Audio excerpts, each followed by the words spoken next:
Yeah. Well, good evening, WNBA and women's basketball fans, and welcome back and welcome into the WNBA 365 Network, your 24/7, 365 comprehensive home for everything revolving around the WNBA and the women's basketball universe. Back with you folks on a great Monday night. Hopefully you folks have somehow, some way readjusted yourself to the horror of standard time for your time zone. I know it kept me up until about roughly 4 o'clock this morning until I finally was able to get myself back in tip-top shape. With that, though, folks, glad to have you folks with us here on WNBA 365 on a simul stream, both here on YouTube and also, we'll talk about this as well, but also live streaming as well on our brand spanking new website. More to come about that momentarily. Getting folks alongside a trio of WNBA and women's basketball correspondents, of course. Cal McClurgan in studio here from Studio 171 in San Diego. Joined, of course, by Tanisha Stewart and Crystal Thomas, both up in Los Angeles. And back in the lineup after a couple of days off is Eric Nemchok, the great writer from today's Fast Break back over there in Elmhurst, Illinois. Team, good evening. How's it going tonight? Hey, hey, hey. What's up, It's going Carolyn? well. Hey, hey, what's up, everyone?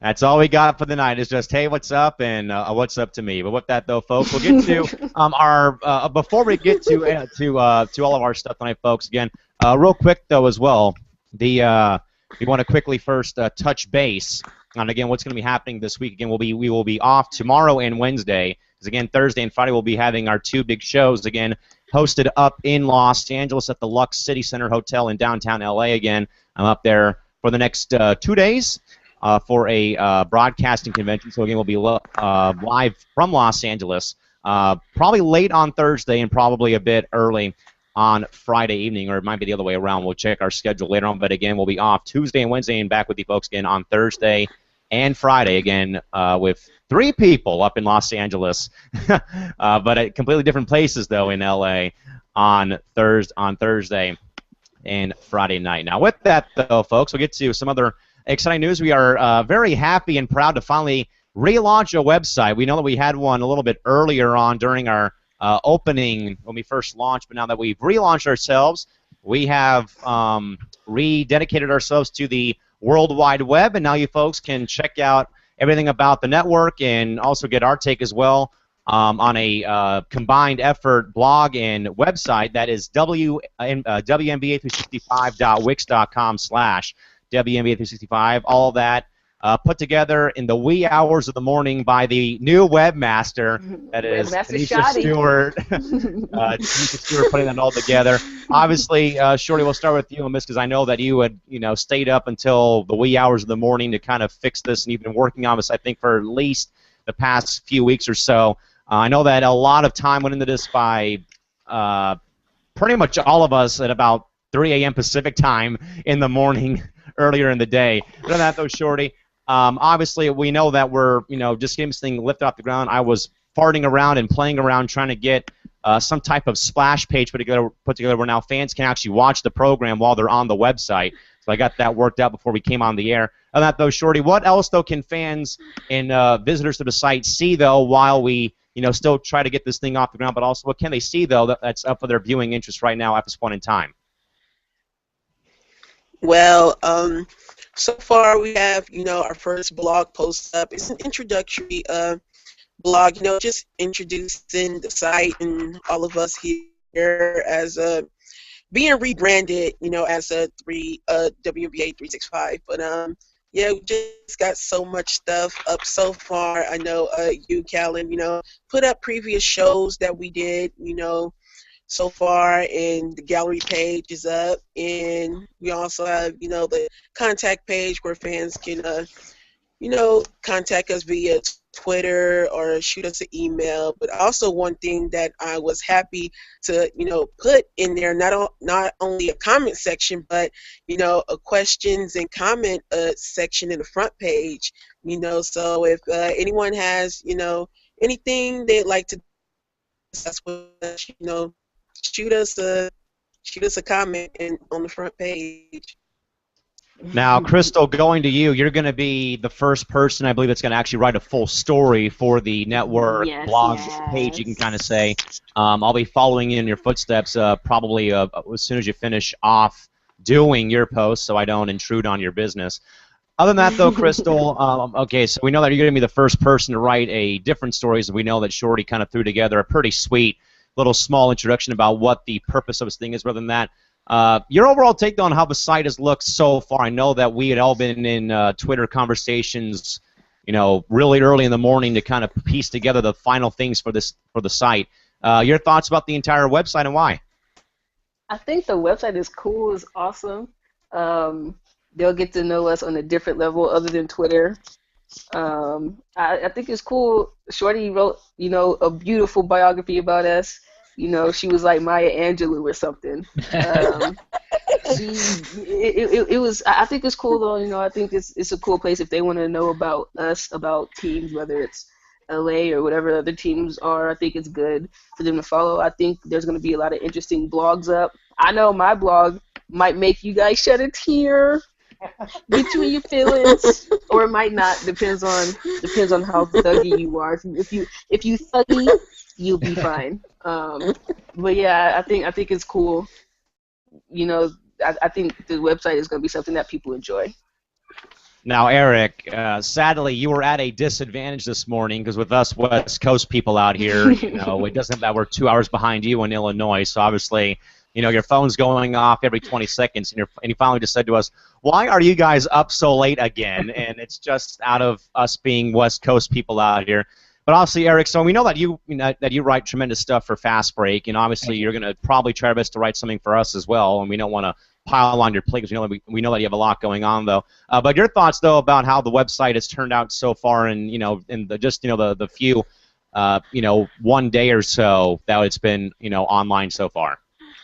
Yeah, it's looking great. I like the theme. I like the color scheme, looking very professional and everything. I like the chat box, so people can get a hold of us in a different way if they want to.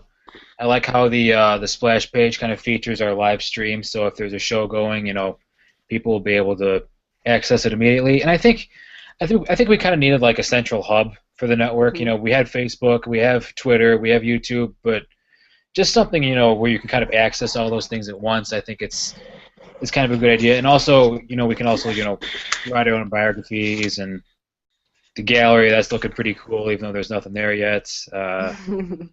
No, it's got a lot of potential. I like the idea. I like it. It's Shorty did a great job with it. A lot of potential. I like it. Yeah, there's definitely potential, folks. And if again, folks, it's WNBA365.wix.com/WNBA365. When you do go to the site, you'll see the splash page where you can actually watch a live show on the air. Now, when we do have some days off in between the show that was streamed, the previous show will remain up there until we do in fact get back on the air after some downtime. When you do go to the homepage, you can either click on there's three different action buttons you can click on when you do land on the splash page. You can either go forward into the site, go back into the channel, or click the central button where you can actually go and follow the network on Twitter. And when you do access the homepage, again, you can see the blog stories that we will be writing. Of course, Crystal working on hers. I'm working on mine. Of course, we'll talk about those later on the program. Then you guys can also check out the upcoming show list that Shorty also put together. Small little list where you guys can actually go and see what is coming up, what day, and what the topic is going to be. Like tonight we talk about Washington. Then, of course, Thursday, Friday is Phoenix and Indianapolis. And, of course, the question and comment box, you guys can, of course, leave us stuff there. And right now it's kind of clogged by us three or us four in the hangout. Or so those three than the bottom than the other guy over here. And anytime a show is archived, you'll be able to visit the show episode page and go back and watch any show you missed in its entirety on the show episodes page. And when we do get the gallery back up and running, that will be used for either game shots or either probably some type of game day photos, or more so what we are going to do when I talk with Shorty and Crystal last night is there'll be a gallery featuring all of us with different players across college and also through the pros as well. And of course, you guys can read our bios. We will take the time to write better bios than what, of course, I had put out on the network Twitter handle. And of course, you guys can of course contact us as well via all of our outlets of Twitter and also through email.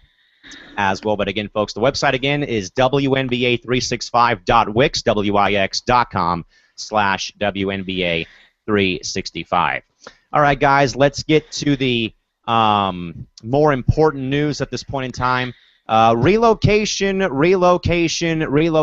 confirmed and set in stone today. The Tulsa Shock have officially bolted out of Tulsa and have finally landed in Dallas, Texas. Had a big press conference today at the in the Dallas-Fort Worth area in Arlington to unveil the new name and logo and colors, and the team name is the Dallas Wings. Obviously, a pretty interesting name for a Dallas franchise. You guys probably heard me articulate on the last show we had. You know, perhaps Desperados or Diamonds would have been the top two names for a team if I was in charge of it. All right, so we'll start with Tanisha on this one. Tanisha, obviously.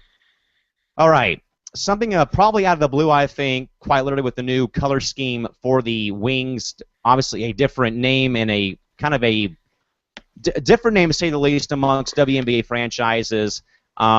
Shorty, your overall take, though, on how the events went in Arlington today, and your thoughts about the team name as well, and everything else included with the new franchise, and why?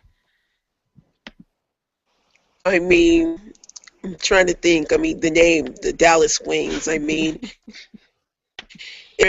I'll say that for starters. I mean, it may not, typically be like, the kind of name that would, associate with a WNBA team. But I think as time goes by, I think it'll grow on everybody. I guess from reading multiple articles, they were, trying to go with some sort of theme, and they got the name, the team name Wings is named after the Greek god Pegasus.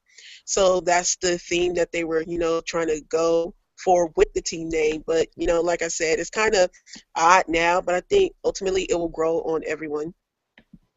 Crystal, sadly, I think, though, that Dallas kind of set themselves up for a lot of corny cliches and corny headlines by writers like perhaps Eric and myself when we do write game recaps. I mean, I think, though, it's going to get old, though, hearing, Dallas got their wings clipped every time they lose a game, to be very honest with you. But I think, though, that obviously it's a bit different, though, because I don't think that you would really associate the nickname of Wings with Dallas, Texas. I really thought, though, that the last time I heard a team name of Wings, other than the Detroit Red Wings of the NHL, was a professional indoor soccer team in Wichita, Kansas, called the Wichita Wings way back before I was even considered being brought into this world about 30, 40 years ago, maybe. And also, though, I think, though, that the name Wings would kind of be associated, too, with my hometown of San Diego because of how big of a military hub and town that San Diego really is. And that's what I would have thought, too. But obviously, Chris, what's your take, though, on the new team name, the colors, and the nickname, obviously, for the new Dallas WNBA franchise? Well, before I get into the name, I actually heard that they based that upon it was supposed to be like some old building in Dallas, and like downtown Dallas, it had a red Pegasus, and I guess that's where they thought of it from. I like the colors. I think the colors are nice. The colors go well. But the team name, the Wings, really? I mean, even if it grows on me, I'm still not really going to like it. I mean, there's going to be so many corny jokes, the Sparks clipped Dallas's wings. The wings flew past the sky for a victory. I can hear it. I'm just waiting for it right now. The speed, the wings went up in flames against the Mercury. I mean, we gonna hear a lot of this corny stuff. We're gonna hear it, but I mean, it is nice to know, though, that they're keeping everybody there, including Fred Williams, because earlier we weren't sure what was going to happen with Fred. So it's nice to know that they're sticking with them. I mean, they're the same team, so hopefully they play well like they did when they were in Tulsa. I mean, hopefully the fan base is a little bit better. We'll see. It's kind of exciting to have a new team once again, so we'll see. Now, Eric, obviously, I think they'll at the building that they were. I also read, though, about a building in Dallas, but also the logo taken from a very popular U.S. gas station. That'd be the Mobile gas station and the Mobile Pegasus horse. But also, Rick, I know that you and I are big classic rock fans, Eric. How fitting that I've got me a Pegasus Steve Miller Band T-shirt from their previous tour in San Diego, and Steve Miller's logo is Pegasus the horse. So how fitting of that. Sir, if your thoughts, though, about the brand new Dallas WNBA franchise with the name, and as you and I know well, man, those very corny and very already outdated headlines that we'll be using for headlines on the network, website, and even on Fast Break. What do you got, man? Yeah, first I want to say I will not be using any of those headlines. If I do, please smack me upside the head or something. Take away my internet. It's going to get very bad very quickly. I don't know about you guys, but when I hear wings, I think of like the stuff you eat, like buffalo wings. Wings. I don't really think it's a good name for a basketball team because a wing is an extremity.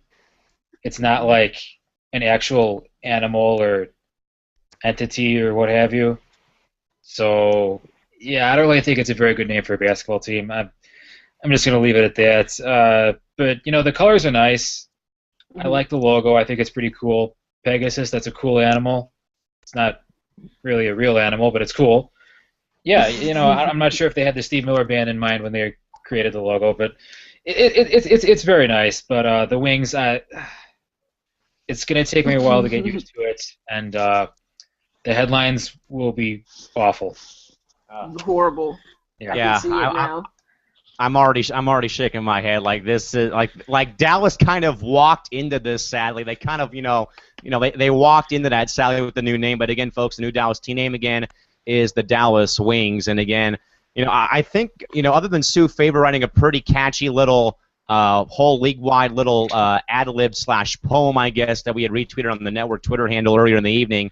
That I just think that Dallas kind of set themselves up for failure, not on the court, at least with the team that they have assembled, but I think failure though because they're pretty much going to be a laughing stock for the first few weeks of the season of how corny that team name is. And again, this isn't a pile on the new team name, but I just think though, it's not quite much of a basketball name again. Obviously Red Wings is a historic name in the NHL. Like I said, though, too, the Wichita Wings of indoor soccer for many, many years was also a very well-known franchise as well in professional sports.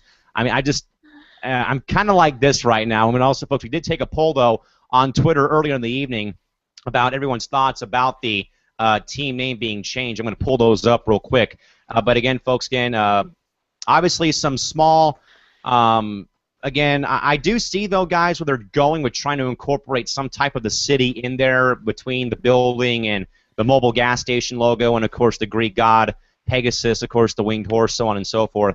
Trying to pull up those. Okay, so apparently you're not allowed to pull up the results on your laptop, so I guess it's only going to be on a mobile, so we'll check those out later on. But again, folks, the Dallas Wings is the new name of the WNBA franchise that will again be starting play in 2016 at the University of Texas at Arlington, beginning in the 2016 WNBA season. And with that, folks, again, we can take your input on the team names, again, if you want to voice your opinion about the team name. And also, I guess we can also, those of you folks on Twitter, if you guys are watching us again, what would you have named a team name in Dallas? Let us know on Twitter. Again, all of our handles are at WNBA365, at Calamac3, at ShortyMamba24, at Pup1010, or at Nemchalky. Let us know if you were in charge, what would you have named the team in Dallas? And again, Shorty, I said either the Desperados or the Diamonds, something that could kind of fit the Dallas team. Of course, the Diamonds was a name of a women's professional team many, many years ago, of course, with the legendary Ann Myers Drysdale played for that franchise. Of course, Desperados was a name of a former Arena Football League team. And obviously, Shorty, if you had to pick a name for a team, if you were in charge, what are you naming the Dallas franchise if you had your way, and why?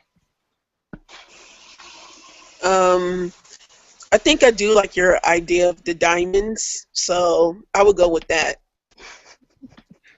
All right, so we got one vote for the Diamonds. Crystal, it's either the Diamonds or whatever you want to think. If you were in charge, what would you name the franchise in Dallas and why? Well, I'm going to tell you why I don't like the Diamonds, because that sounds too much like a strip club, the Dallas Diamonds. That sounds like a place of exotic dance, the Dallas Diamonds. That sounds like a lingerie basketball team. I don't have.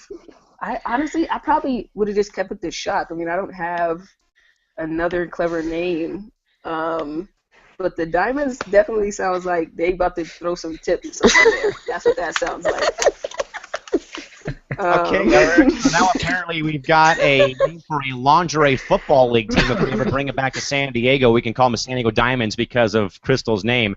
Eric, if you had a name, if you had your way and you had, Eric, if you had your way and you can name the franchise in Dallas, what would you name them and why?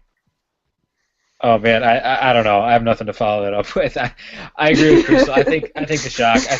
I mean, they were the Shock in Detroit, and they moved the name to Tulsa. So I don't see why you couldn't just move it to Dallas too. I mean, what's in a name? As long as the team wins, like, who cares? Exactly. Yeah, I mean, I would agree. I mean, kind of looking over the other teams in Dallas. Of course, you guys got the Cowboys, the Rangers, and the Stars and the Mavericks, so on and so forth. There were other possible names. So again, we'll throw it out to you folks on Twitter. If you were in charge of the new Dallas WNBA franchise, what would you name the team and why? By the way, guys, the poll results for tonight's question of the day, courtesy of my iPhone 6 Plus. Thank you very much for coming in handy. Again, the question tonight again was, do you like the nickname of the relocated franchise?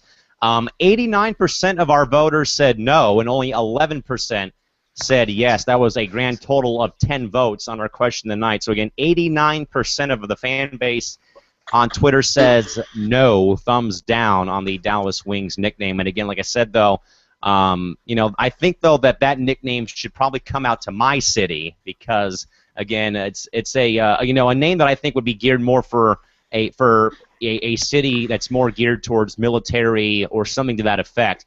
I know that the Anaheim Ducks minor league team, the San Diego Gulls of the American Hockey League, are doing one of their games over Veterans Day weekend next week that is all themed after the greatest military movie of all time, Top Gun with Tom Cruise. So all that's going to be Top Gun themed. So of course, that's my take on that. But again, folks, in the Dallas WNBA franchise is again named the Dallas Wings, and again the mascot presumably will be not because Steve Miller Band, but will be Pegasus the horse. Okay, guys, enough of the relocation. But again, congratulations to the new fan base in Dallas for the franchise coming there, and let's hope and we're going to root you guys on, and hey, let's pack that building and let's get those attendance numbers up for both the franchise and the league up from what it was last year.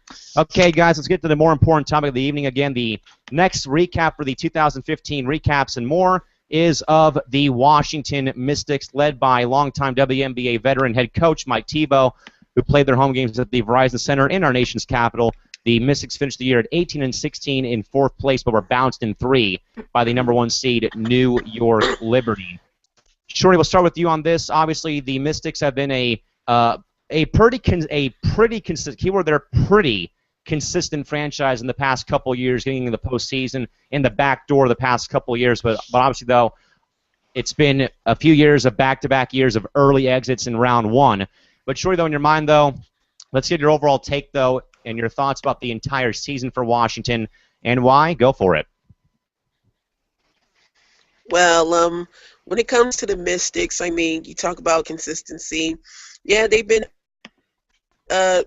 pretty consistent, especially this year. Just more of the same, to be honest. Not really anything, new. But, for this season, they, kicked off the 2015 season without Bria Hartley. Actually missed the first 6 games due to a stress fracture. And then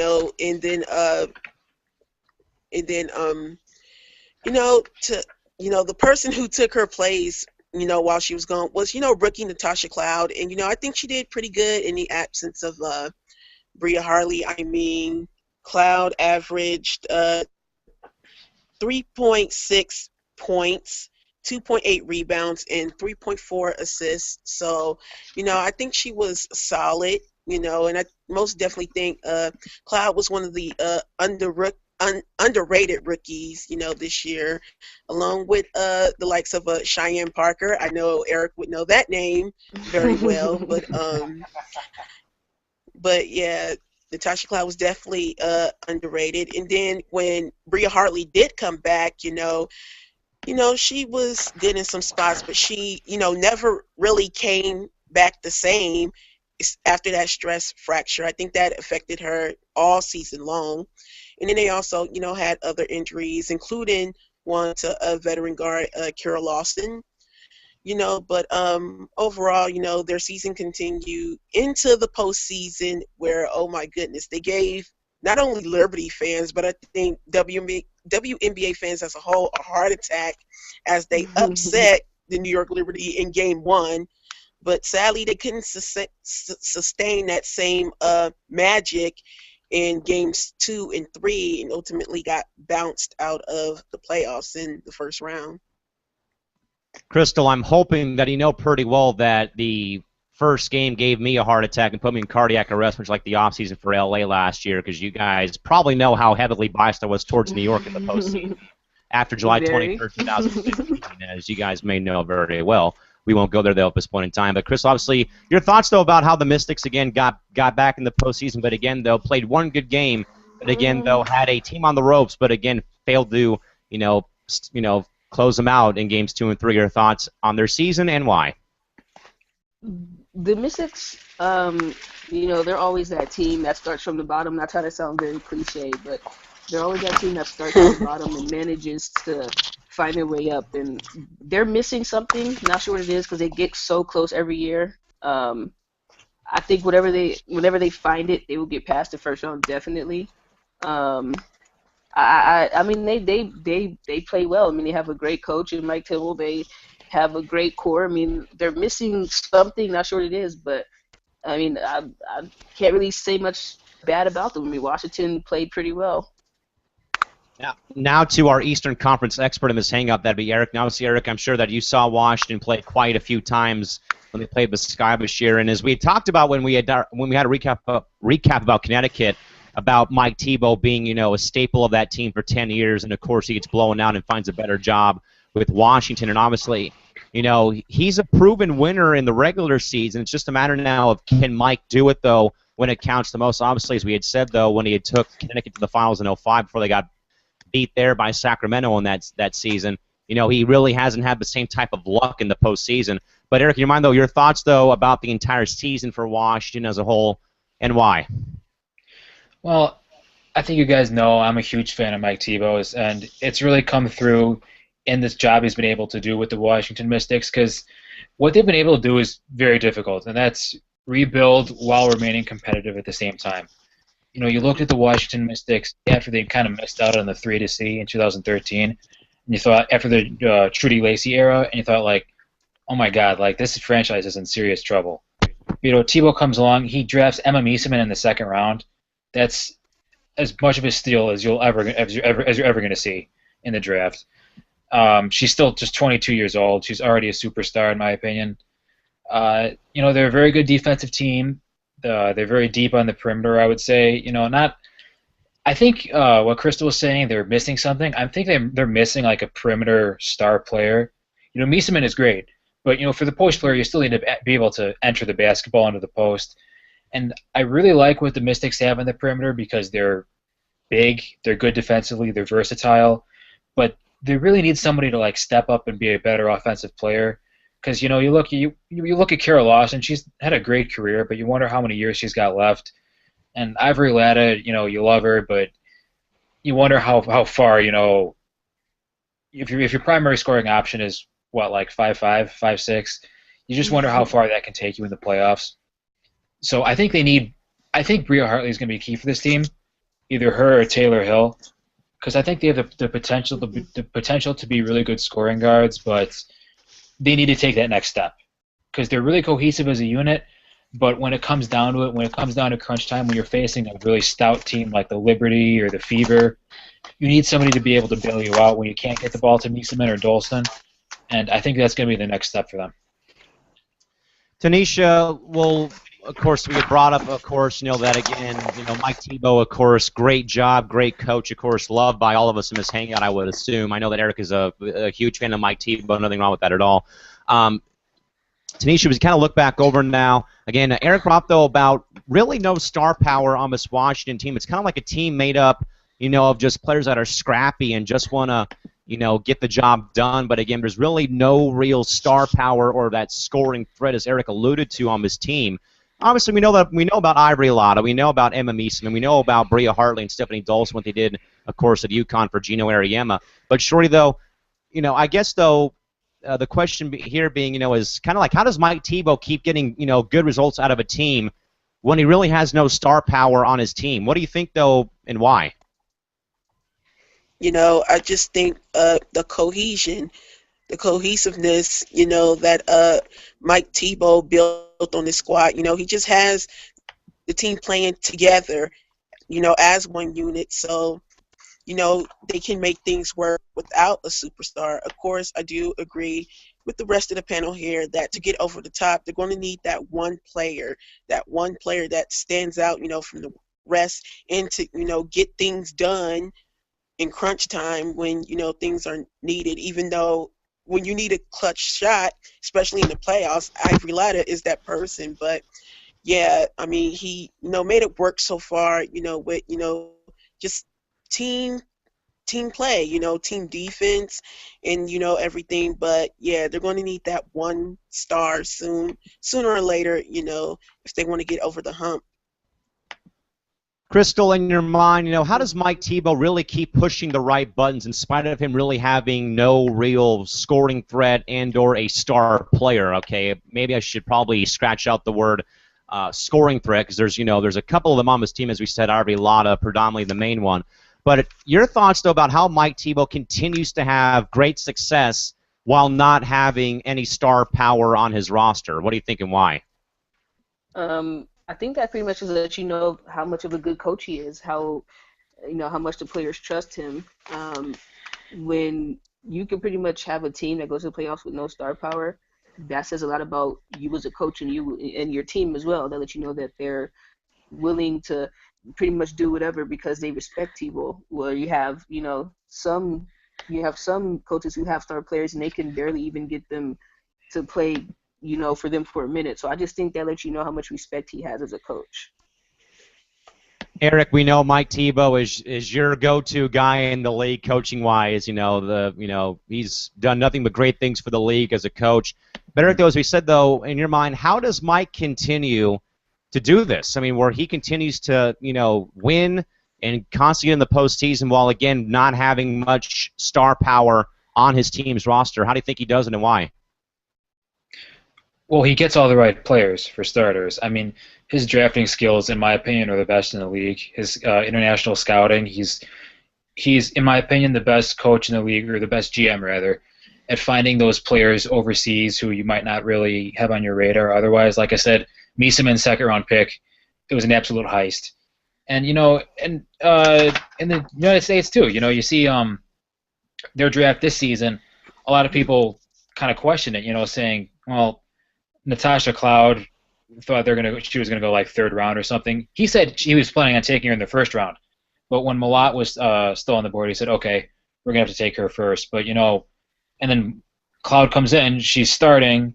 She's routinely among their leaders in assists. She can play all three positions. Great defensive player, and most people really hadn't heard of her before that. So I mean, yes, he's an excellent coach. He runs a great ship. All his teams have great chemistry. But, I think you have to look at getting the right players, too. And he does that as well as anybody.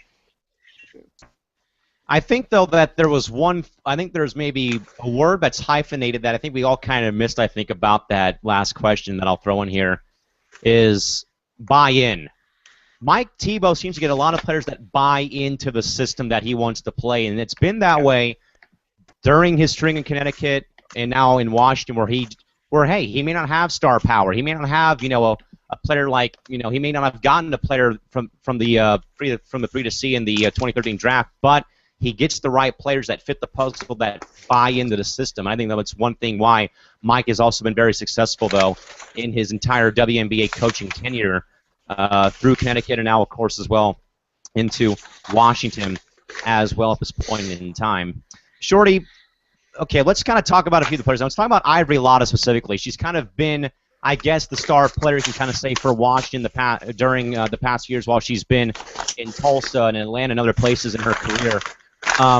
Shorty, in your mind, though, obviously we've kind of talked about single players on the past couple shows between with Candace Parker with LA. We've talked about many other players that during the course of our recaps. Shorty, in your mind, though, what would you kind of say about Ivory Lotta's season for her specifically? Again, sort of being that kind of like the only main puzzle piece that Mike Tebow really went to from time in and time out. Your thoughts and why? I mean, for Ivory Lotta, she is definitely one of the proven leaders on the team. I mean, she, is not only, of course, a leader on the floor, but I believe off the court as well, getting the young, kids together and, just rallying the troops, at the right time. Most definitely. But statistically for her this season, Ivory Lotta, averaged 13.4 PPG. Now her assists was down from last year with only 1 point. Her rebounding, was down with 1.8 rebounds and assists. Yeah, her APG went down from the last season 3.3 to only 2 assists this year. But I mean, there's just so many things that Ivory Lotta brings to the squad. She like I said, brings the leadership, and as I said before, she's definitely clutch when they need that basket in the last second at the right time. Ivory Lotta is the person you want to call. Crystal, talking specifically about Ivory Lotta, she's kind of been a journeywoman in her entire career, playing amongst Atlanta, Tulsa, notably amongst those teams, and now with Washington for the past few seasons. Crystal, what would you say about Ivory's 2015 season in general? Again, as we kind of talked about other teams specifically, again, that mainly had one puzzle piece that they really relied on heavily. Your thoughts about Ivory's season as a whole and why? I think Ivory played well. I mean, she was some of their. I'm not gonna say most, but she was a lot of their offense. A lot of it was obviously she's a point guard, so a lot of it was ran through her. I mean, I kind of agree with what Eric said before, though. She is aging, and not so much that she's aging. But, she's what 5'5". They say. I think that's them being generous. They say. Yeah, they say. So it's kind of like how much longer can you have a point guard like that? There's nothing wrong with her, though. I mean, she's really effective. She's really good, but I mean, maybe it's time for them to try something new because they always get to the playoffs every year, but they never can get past that certain hump of the playoffs. So maybe they should try something new. Not necessarily saying release her, but probably trade for someone for Ivory Lotta. But I mean, Ivory Lotta played well. She half of the reason why the Michigan is so exciting this year. Eric, what would you say about Ivory Lotta's season in general? Obviously, we know, as I said, she's been a journeywoman for most part of her career, again, playing amongst Tulsa, Atlanta specifically. But your thoughts about her entire 2015 campaign and why? Ivory actually, in my opinion, had the best season of her career because if you look at it, Tebow did a new thing with her. He kind of brought her off the bench more often. She still started 25 games, but that's because I think Kara Lawson got injured. But I think in doing that, Lotta was able to look to score more often. As a kind of a diminutive player, I was putting that diplomatically. She's able to, I would say, look for the three ball more often. Her 3-point attempt rate was 58%, so 58% of her shots came from three. And that's what you want from her. She's an excellent shooter. She can light it up. And I think now that they have the depth at the off-guard position, you have a Cloud, you have a Hartley, you have Kara Lawson when she's healthy. You have players who can facilitate. So Lotta doesn't have to do it all herself, basically. So I think it was a brilliant move bringing her off the bench. I think it really suited her talents. You can set more screens for her, give her the pick and roll. Just put her in more positions to score, kind of help her out a little bit. So yeah, I would say look for more of that next year because the guard core for this team is only going to get better. There's only one way to go for those guard combos, and that's going up, up, and up. Shorty won, though, on a bit of a somber note for Washington. Longtime WNBA player Arminty Price Harrington called it a career during the season, once the season had concluded, citing more so age, but also suffered a pretty nasty concussion earlier in the season that limited her to only a handful of games for her season.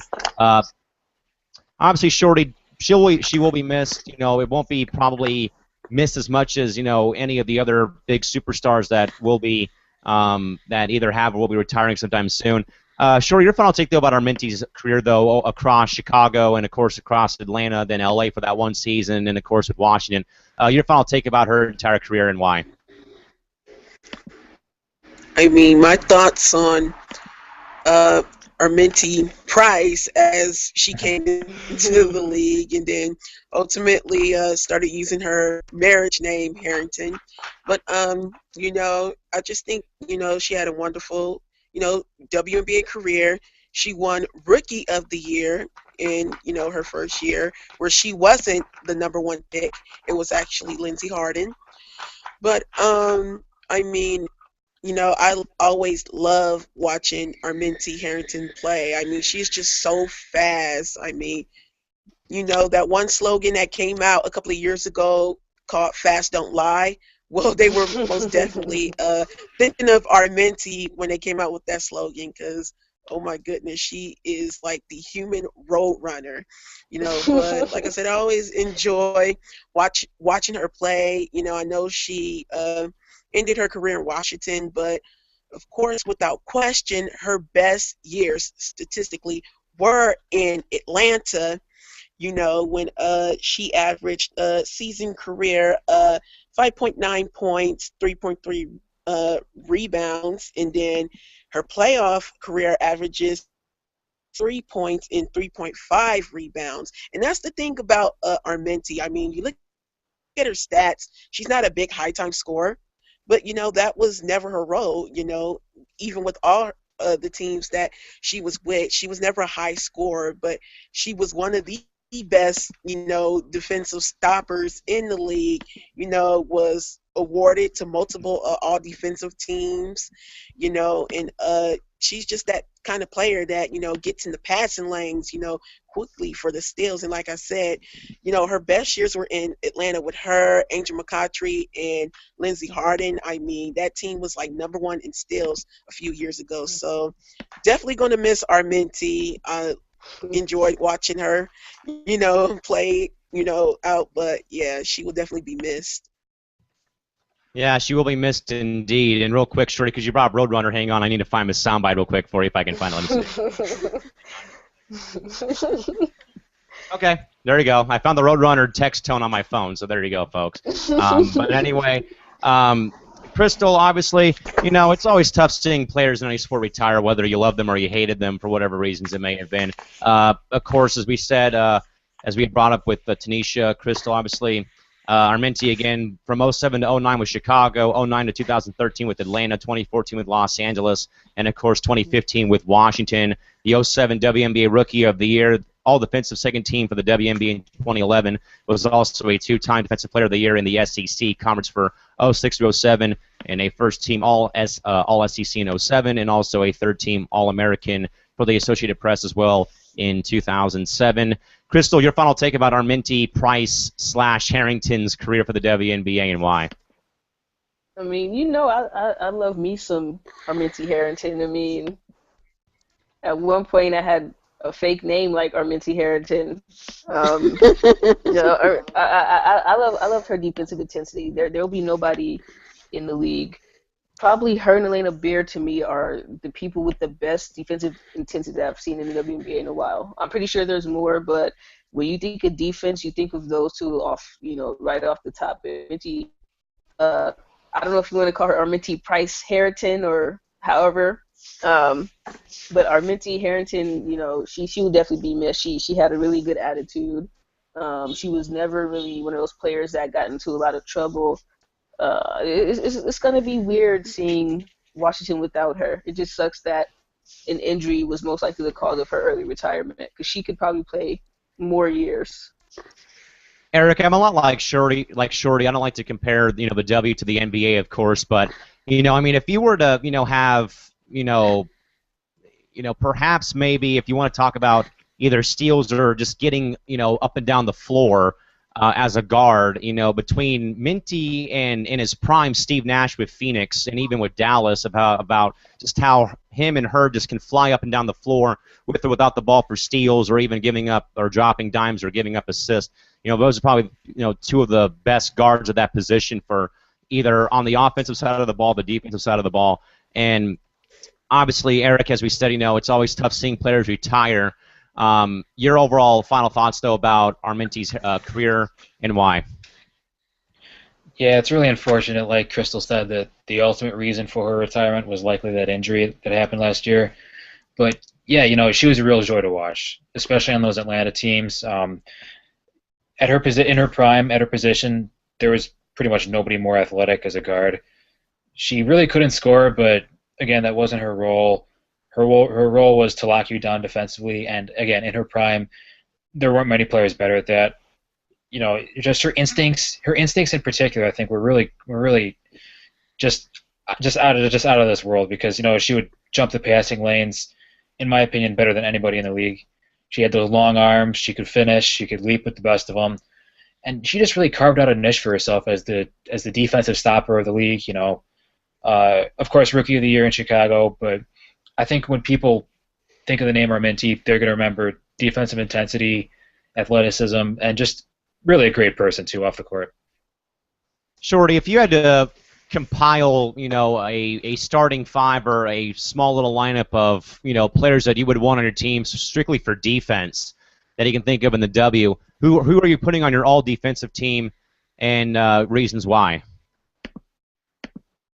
That's a pretty good question. My all-time all-defensive team. Number one, as a guard, I would put Brianne January. At SG, I would put Elena Beard. At the 3, I would put Arminti Harrington. At the 4, I would put Tamika Catchins. And then at the 5, I would put Brittany Griner.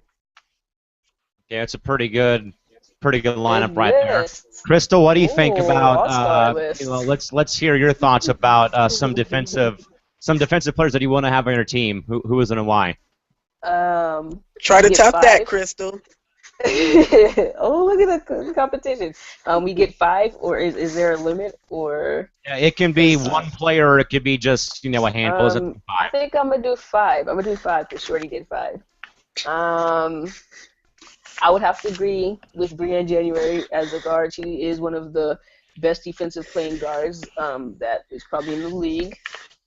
Number 2, and I'm kind of shocked she didn't do this, probably because she's been up there, but I'm going to have to put Elena Beard. Elena Beard, she's not as quick as she used to be, but that girl can still play defense. I mean, she's not easy to get around.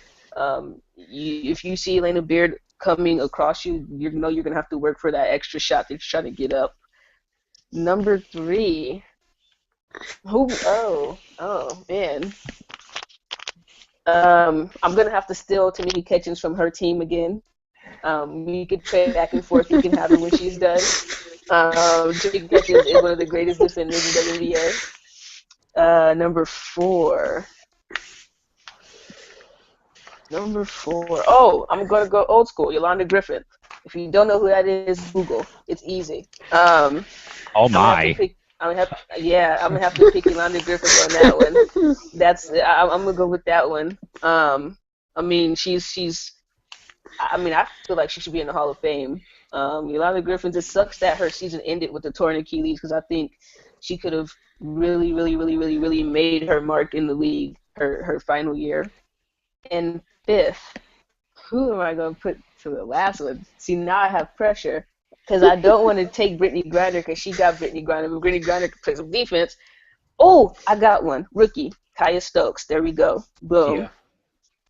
Kia. Okay. Kia. You knew what I meant. Kia, Kaya, That's we know my what you were list. saying. We know what you're saying. That's my list right there. All right, Eric, what do you got, man? Who? It doesn't have to be five. It could just be a handful of players, Eric. But who are you putting on your all-defense team when you need a steal in a big situation, and why? When I need a steal or just a stop? It could be either one. Doesn't matter. And let's see. Well, see, you're putting me. You made me go last year because the ladies already took most of my picks. I mean, I think Tamika Catchings is obvious. Tamika Catchings is obvious. That's self-explanatory. I shouldn't have to explain that one. Obviously, Brittany Griner, once in a generation defensive talent. You're never going to see that again. Brianne January, of course, extremely solid at point guard. I think she really gets after it. Her athleticism, her lateral movement, and just her intensity. Great footwork defensively, just fighting through screens. Pretty much the perfect defensive point guard, in my opinion. And at the four, you can do some interesting things here because you've got players like Kia Stokes. I really like her. I think she should have been first team all defense this year as the other forward. But I'm gonna have to throw a different name out there. I'm gonna have to go with Sancho Little because, in my opinion, Sancho Little is one of the most versatile defensive players in the league. She can guard the 3, she can guard the 4, she can guard the 5. She's elite at all positions. She can steal the ball. She's a great rebounder. She's kind of the anchor of that Atlanta defense. She has been for years. And at the 2 guard, I mean, there are so many players you consider like lockdown guard defenders. Even now, like, I'm gonna have to go with. See, this is a really tough one because, like I said, there are so many great 2 guard defenders out there. Elena Beer is a good one. Arminti in her prime was great. This year, there have been so many great performers on defense. I'm gonna go with Tierra Ruffin-Pratt from Washington. Uh-oh, snap. AKA Crystal's alter ego. I'm going with TRP. Oh, I love it. I love it. We finally had a Tierra Ruffin-Pratt joke thrown in. Finally, it only took us about an hour and 20 minutes to finally get it thrown into the mix here for that one. Okay, so we had Griner, we had Catch. I'm just looking over a few of the players from the 2015 team this year, guys, both first and second. Let's see how we did comparing wise. So we had we brought up Brianne January, we brought up Tamika Catchings, we brought up Sancho Little and Kia Stokes. We did miss, and we did bring up Catcho as well. We did miss out on Nneka Ogwumike from Los Angeles. That rounded out Nneka and Angel McConkey rounded out Team 1 for all defensive first team. She's not a guard. And then from Team 2, we had thrown in Sancho Little, of course. We did miss the other 4 players on Team 2.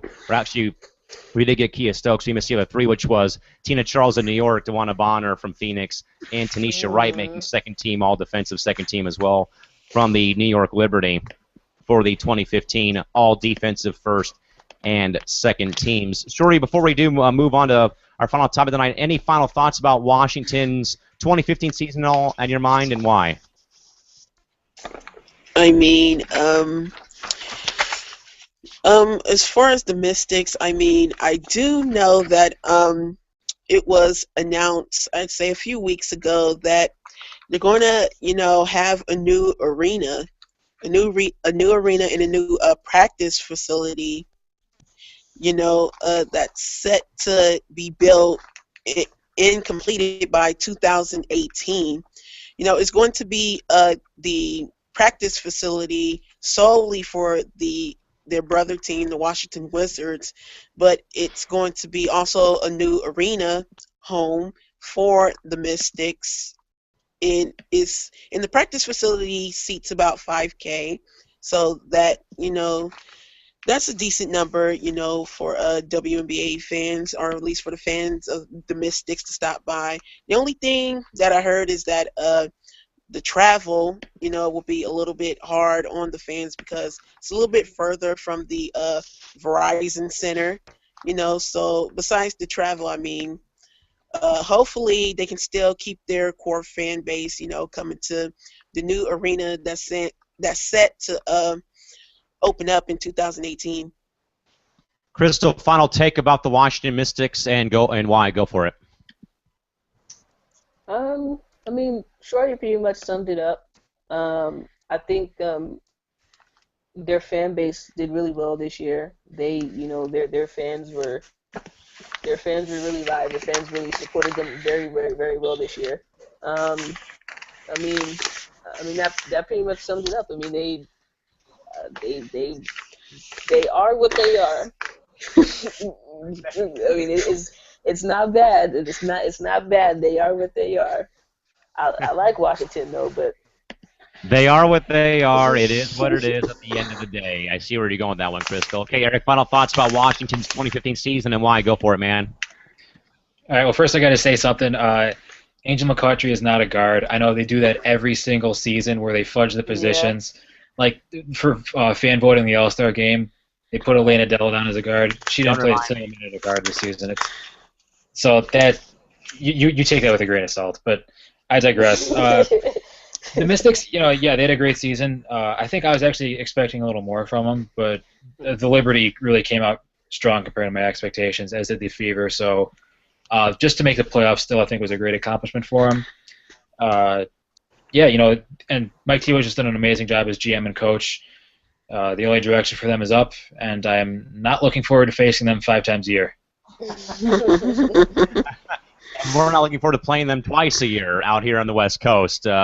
With all of us out here on the left side of the country out here. My final take on Washington, again, just that one word, buy in. I mean, that's what Mike Tebow does. He gets players that fit in, and they buy into what he says in his system. That's why he's been a consistent winner in the WNBA for quite some time in his tenure. All right, guys, I want to go back to the site real quick again. We know that we launched our new and improved WNBA 365 Network website again. So many great features for the fans out there between archive shows, the upcoming schedule, soon to be having photos of all of us at games, either with us, with athlete, with the players, and either blooper reels perhaps from the network. Who on earth really knows about that? Easy way, though, to stay with us. And again, we'll start with Crystal on this one because, Crystal, again, you're going to be breaking in the brand new blog feed again, folks. You'll be able to get stories from all 5 of us in some capacity about either women's basketball, the WNBA, or our personal experience going to games and seeing, either seeing us at games or in Crystal, in our case, is meeting a few players. Crystal, any little preview about what your story may bring for the viewers to our site? What do you think? What do you got? A little preview. They're gonna have to pay me first. No, I'm just kidding. How much? Preview. I'm not. Oh, I'm cheap. It could be 25 cents. No, a preview.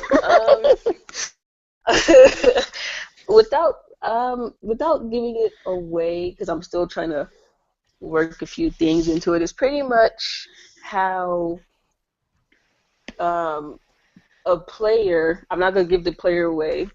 It's pretty much how a player doing something nice can change your whole mood for me, is the whole year. I'm still not over that. It's going to be semi-personal, so people get to know me on a little bit of a personal level.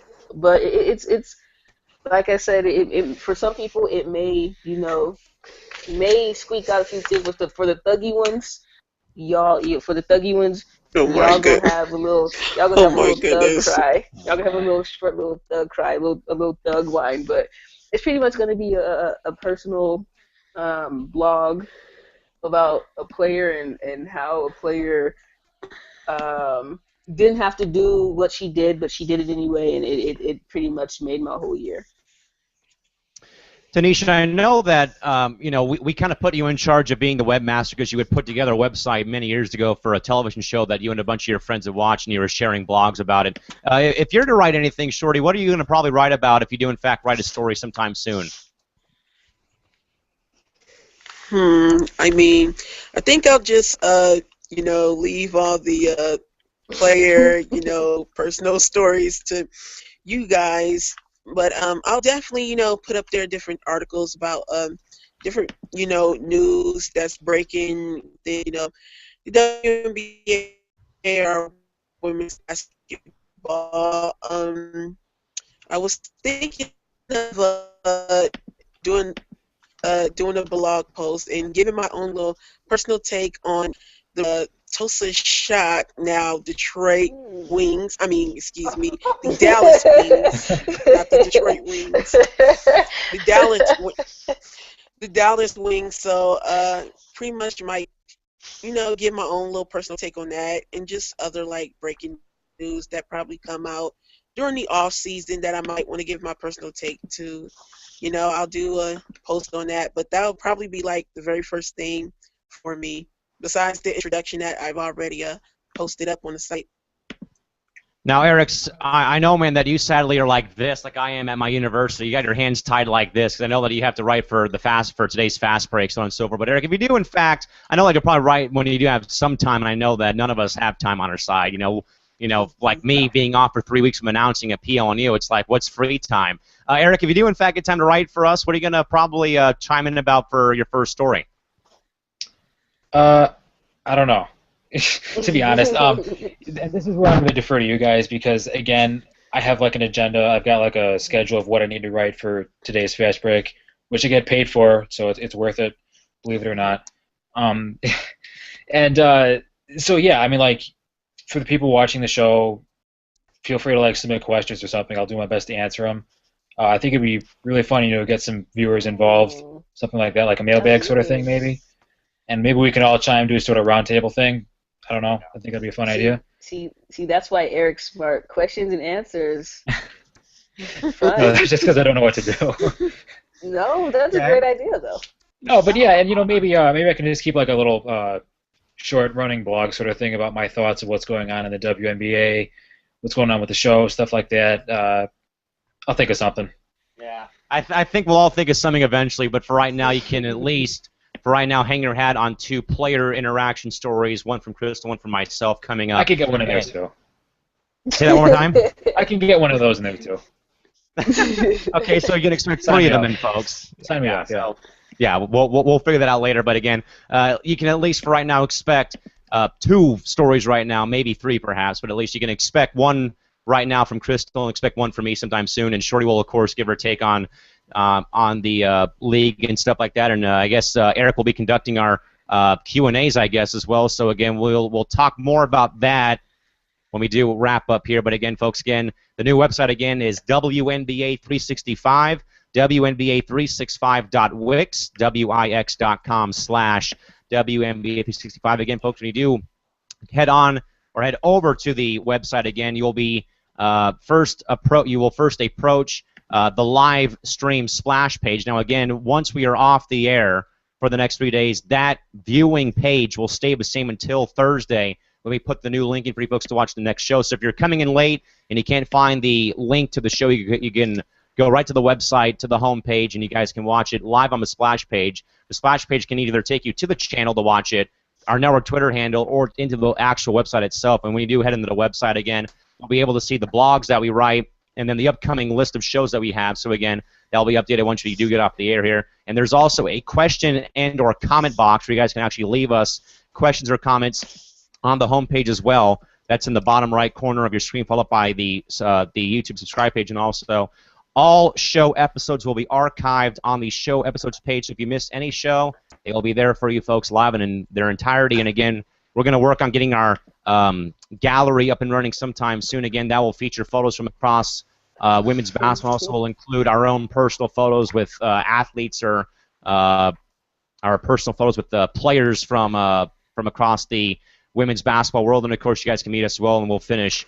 We'll do a better job than I did writing our bios, because right now there are static images, and of course there's a way for you as well to reach out and contact us well via email. And of course, you guys can follow us across all of our platforms on Twitter. And also, folks, I will bring up too that once the calendar and year turns to 2016, we will officially get our network Facebook page and network Instagram account up and running. Basically, the Instagram account is basically going to be more so for reposting game photos from the 12 teams in the league, and some other photos from across from any of our personal accounts. And also we'll send out a few things as well. And of course with Twitter, once in an important note, folks, once the college season does start, we will give out some small updates on Twitter of actual games in progress on television on our WNBA 365 network Twitter handle. So right now, Twitter will be the main source of information and traffic for shows, and also once the college season does begin, all of us will have a Twitter password, and we'll be giving you guys updates from any and every college game that we can find on our however big your TV may be. Mine's not that big, and it's not working. That's why we see all those towels and hats over there in the background. But again, that is also, folks, and also a reason for the rebrand too, as well, folks. Again, with this team, there is more trust from my side of the story for the 4 individuals on the team to take over the network Twitter, and also to take over the actual network channel. As you folks may know, the trust factor was kind of like this before we rebranded earlier this year. But with that, though, folks, we run out of time for the evening. We'll be off until Thursday when all of us, but Eric, sadly, we'll be up in Los Angeles. I'll be up at the Lux City Center Hotel for a 2-day broadcasting workshop with many great personalities from ESPN and Fox Sports. With that, folks, until Thursday night, have a safe night. Drive home safely.